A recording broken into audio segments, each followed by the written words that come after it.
बिस्मिल्लाहिर्रहमानिर्रहीम। एक बंदे ने 100 नफल पढ़े हैं ना, तो उसने वक्त लगाया है, मेहनत की है, उसकी रात लगी है 100 नफल पढ़ने में या 1000 नफल पढ़ने में, उसने वक्त लगा के मेहनत की। और एक बंदा उसने दीन का एक मसला सीखा है, तो अल्लाह रब्बुल इज़्ज़त उसको उससे ज़्यादा सवाब अता फ़रमा देता है।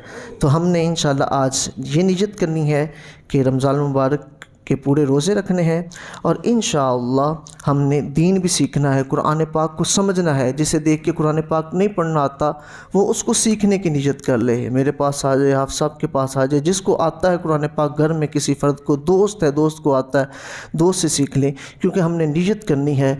और मोमिन की नियत उसके अमल से बेहतर है, और जब भी नेकी की नियत बंदा करता है उसे सवाब मिलना शुरू हो जाता है। और अगर हमने दीन सीखने की नियत कर ली कि हमने दीन सीखना है तो हम तालिब इल्म बन जाएंगे। तो फिर जब बंदा दीन सीखने की नियत करता है, लगा रहता है, और उसे मौत आ जाती है, तो हदीस पाक का मफ़हूम है उसे शहादत की मौत आती है।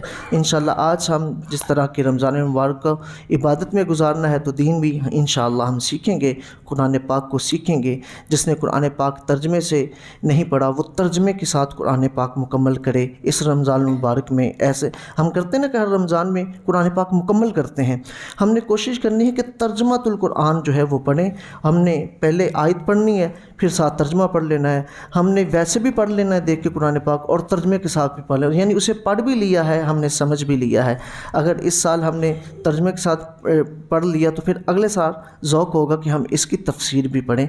तो हमने आगे बढ़ना है, कुरान पाक को समझना है। ये अल्लाह ताला ने हमें अलमारियों की ज़ीनत बनाने के लिए कुरान नहीं दिया, बल्कि ये हमें अल्लाह रब्बुल इज़्ज़त ने इसमें अहकाम नाज़िल किए हैं। अल्लाह ताला की गुफ्तगू है, बातें हैं, तो अल्लाह रब्बुल इज़्ज़त ने जो हमें दिया है पढ़ने के लिए, समझने के लिए, सीखने के लिए। इंशाअल्लाह हम सीखेंगे।